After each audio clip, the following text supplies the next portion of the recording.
दोस्तों, मेरे चैनल में आपका स्वागत है।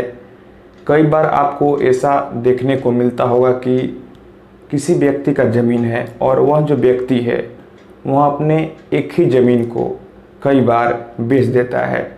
मतलब कि मान लेते हैं एक्स कोई व्यक्ति है, उसने अपने ज़मीन को वाई से बेच दिया और फिर कुछ समय बाद उसी ज़मीन को जेड जो कोई दूसरा व्यक्ति है उससे भी बेच दिया। ऐसा फर्जीवाड़ा आपको हमेशा देखने को अपने आसपास मिलता होगा। एक ही ज़मीन को कई लोगों द्वारा बेचा जाना यह आम बात हो गया है। आपको अपने रिश्तेदारों, आस पड़ोस कई जगह ऐसा सुनने को मिलता होगा। जैसे कि मैं एक एग्जांपल लेता हूँ, राम ने अपने कोई रिलेटिव से या किसी से ज़मीन खरीदा और राम ने श्याम से ज़मीन बेच दिया, और फिर राम ने जो अपने रिलेटिव से ज़मीन खरीदा था उसने उसी ज़मीन को किसी और से फिर बेच दिया। कई तरह के फर्जीवाड़ा होता है और जो सबसे पहले ज़मीन खरीदता है या फिर बाद में खरीदता है, दोनों लोग ठगे जाते हैं। अब मैं यहाँ पर अगर एक प्रैक्टिकल बात करूँ कि अगर मान लेते हैं आपने किसी भी व्यक्ति से ज़मीन खरीद लिया और आपने ज़मीन खरीदा और आपने भूलवश या फिर लापरवाही से ज़मीन का लगान रसीद नहीं कटवाया और मोटेशन भी नहीं करवाया, और जिस व्यक्ति से आपने ज़मीन खरीदा था वह 420 है, वह जालसाज है, उसने उसी ज़मीन को फिर किसी और व्यक्ति से बेच दिया और उसने ज़मीन खरीदते ही ज़मीन का रसीद कटा लिया और मोटेशन भी करा लिया। तो यहाँ पर जो मोटेशन उसके नाम हो गया है और आपने पहले ज़मीन खरीदा, ठीक है, लेकिन आपने ना तो लगान रसीद कटवाया ना ही मोटेशन करवाया। तो फिर इस सूरत में आप अपना उस ज़मीन से मालिकाना हक खो सकते हैं। कई बार ऐसा देखने को मिलता है कि कोई भी व्यक्ति ज़मीन खरीदता है, वह डीड बनाता है और डीड पर उसे रजिस्ट्री ऑफिस में जाकर रजिस्टर करा लेता है। फिर वह सोचता है कि उसका उस ज़मीन पर मालिकाना हक हो गया और वह लगान रसीद नहीं कटवाता है, मोटेशन नहीं करवाता है, जो कि बिल्कुल भी गलत है। ज़मीन का रजिस्ट्री कराने के बाद आपको मोटेशन और लगान रसीद ज़रूर कटवाना चाहिए। अगर आप सबसे पहले ज़मीन खरीदते हैं और भूलवश रसीद नहीं कटवाते हैं और उसी ज़मीन को जिससे आपने ज़मीन खरीदा, अगर वह धोखेबाज व्यक्ति है, वह साजिश के तहत उसी ज़मीन को किसी और से बेच देता है और अगर वह ज़मीन खरीदते ही लगान रसीद कटवा लेता है, मोटेशन करवा लेता है, तो फिर आपका पलड़ा थोड़ा कमज़ोर हो सकता है और उस व्यक्ति का ज़मीन पर मालिकाना हक हो सकता है। लेकिन दोस्तों, आपको परेशान होने की ज़रूरत बिल्कुल भी नहीं है। अगर आपने कोई भी ज़मीन खरीदा है और आपने भूलवश या फिर किसी भी कारण से ज़मीन का लगान रसीद नहीं कटवाया है, मोटेशन नहीं करवाया है और उसी ज़मीन को जिससे आपने ज़मीन खरीदा वह व्यक्ति किसी और से ज़मीन बेच देता है और वह रसीद कटवा रहा है, मोटेशन करवा लिया है, तो आप परेशान नहीं हो, क्योंकि सबसे पहले आपने ज़मीन खरीदा है, आपके नाम से रजिस्ट्री ऑफिस में उस ज़मीन का रजिस्ट्री हुआ है। देखिए, एक बात आपको अच्छे से समझना होगा कि केवल मात्र मोटेशन करा लेने से, लगान रसीद कटवा लेने से आपके टाइटल पर कोई भी इफ़ेक्ट असर नहीं पड़ेगा।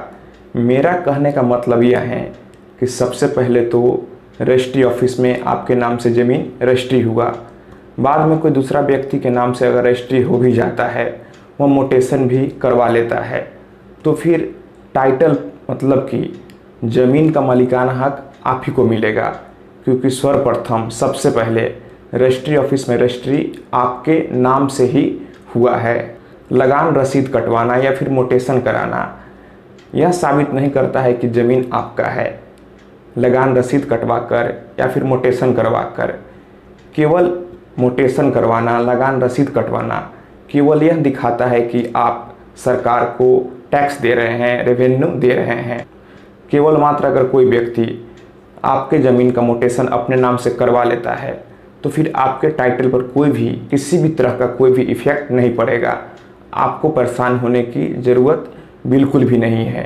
दोस्तों, अगर आपने सबसे पहले ज़मीन खरीदा, आपके नाम से ज़मीन रजिस्ट्री हुआ, तो फिर आप पूरी तरह स्वतंत्र हैं। अगर आपके साथ धोखाधड़ी हो रहा है, उसी ज़मीन को किसी और से बेच दिया गया और कोई और रसीद कटवा रहा है और आपको आपके ही ज़मीन से बेदखल कर रहा है, तो फिर आप सिविल कोर्ट में जा सकते हैं।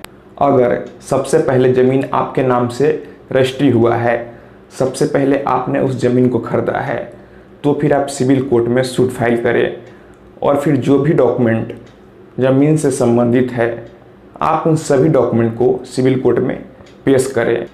फिर सारे मामले को देखने के बाद, सुनने के बाद कोर्ट आपके ही हक में फैसला देगी और फिर जब कोर्ट का डिक्री आ जाएगा, तो फिर आप बड़े ही आसानी से मोटेशन करा सकते हैं, अपने ज़मीन का रसीद अपने नाम कटा सकते हैं और जो दूसरा व्यक्ति का नाम से ज़मीन रजिस्ट्री हुआ, उसे कोर्ट पूरी तरह से रद्द कर देगा।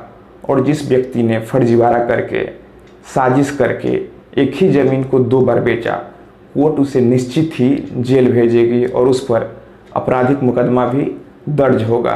दोस्तों, हमारे समाज में कई ऐसे लोग हैं जो कि प्रॉपर्टी का काम कर रहे हैं और उसके पीछे जलसाजी कर रहे हैं, लोगों को ठग रहे हैं। लोग अपने मेहनत से कमाकर पैसा अर्जित करते हैं और चुटकियों में वे आपका पैसा हजम कर देते हैं। आपको कोई भी गलत ज़मीन दे देते हैं और उस समय आपको पता नहीं चलता है, और जब बाद में आपको पता चलता है तो फिर आपको बहुत ही परेशानियों का सामना करना पड़ता है। तो इसलिए दोस्तों, कोई भी ज़मीन खरीदने से पहले आप उसे पूरी अच्छी तरह से जांच लें, परख लें, तभी लें। घबरा कर कोई भी डिसीजन बिल्कुल भी नहीं ले। तो दोस्तों, अगर एक ही ज़मीन को 2 बार बेचा जाता है, तो फिर यहाँ पर जो व्यक्ति पहले ज़मीन खरीदता है, जिस व्यक्ति के नाम से पहले रजिस्ट्री ऑफिस में रजिस्ट्री होता है, उसी व्यक्ति का उस ज़मीन पर मालिकाना हक होगा। अगर वह उस ज़मीन का मोटेशन नहीं करवाया है, लगान रसीद नहीं कटवा रहा है, तो भी कोई दिक्कत नहीं है। और अगर दूसरा व्यक्ति ज़मीन खरीदते ही रसीद कटवाने लगता है, मोटेशन करवा लेता है, तो भी पहले व्यक्ति को, जिसने पहले ज़मीन खरीदा है, उसे घबराने और डरने की बिल्कुल भी ज़रूरत नहीं है।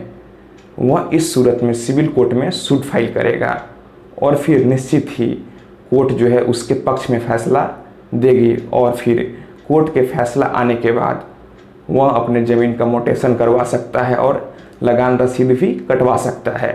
कोई व्यक्ति अगर आपके ज़मीन का केवल मोटेशन करवा लेता है अपने नाम से या फिर लगान रसीद कटवा लेता है, तो फिर आपके टाइटल पर कोई भी किसी भी तरह का असर नहीं पड़ेगा।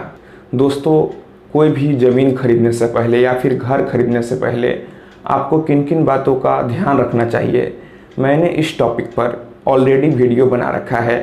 अगर आपने उस वीडियो को नहीं देखा है तो मैंने उन दोनों वीडियो का लिंक नीचे डिस्क्रिप्शन बॉक्स में दे दिया है, आप उन दोनों वीडियो को भी ज़रूर देखें। तो दोस्तों, अब तो आपको समझ में आ ही गया होगा कि अगर कोई भी व्यक्ति एक ही ज़मीन को कई लोगों से बेचता है या फिर 2 लोगों से बेचता है, तो फिर किस व्यक्ति का उस ज़मीन पर मालिकाना हक होगा। तो दोस्तों, मैं आशा करता हूँ कि आपको यह वीडियो पसंद आई होगी। अगर आपको लगता है कि यह वीडियो आपके काम की है, तो फिर आप इस वीडियो को अपने दोस्तों, रिश्तेदारों में भी शेयर करें, ताकि उनको भी कुछ नॉलेज मिल सके, उनको काम आ सके।